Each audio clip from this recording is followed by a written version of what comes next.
I'm making chicken Milanese. It is so delicious. It's buttery, golden crusted chicken, and I serve greens, lemon, and Parmesan over the top. It's out of this world. Now, I started with 2 boneless, skinless chicken breasts. I cut them in half down the middle to have 4 thin cutlets, and I've basically just been pounding the heck out of it.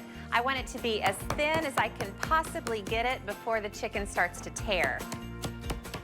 I'll put some all-purpose flour in one dish, and then I'll sprinkle in some salt and pepper. This is a really simple breading method. I use it for so many different things. It's really, really versatile. So I'll just whisk that together.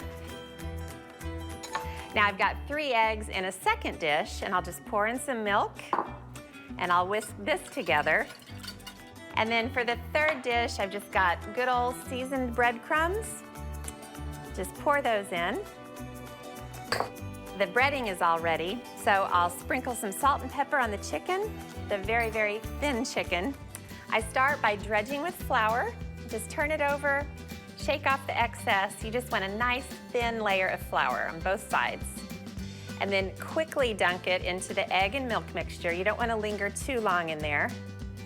And then right into the breadcrumbs, and they are gonna stick on the outside of that chicken. Give it a nice, beautiful crust. All right, I'll scoot that over and I'll get the second one breaded.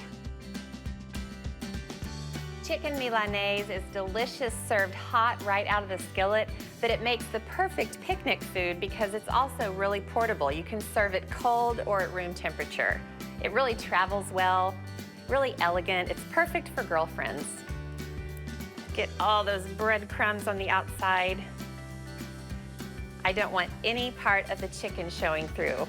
I've got a big non-stick skillet, and I've been heating some olive oil with some butter, and I'll just put the pieces right in there. The mixture of olive oil and butter will give it such a beautiful flavor and color. Now I'll let those go. It'll take about 3 minutes per side. It is perfectly golden brown, just beautiful. I'll just let it finish cooking about 2 minutes on the second side.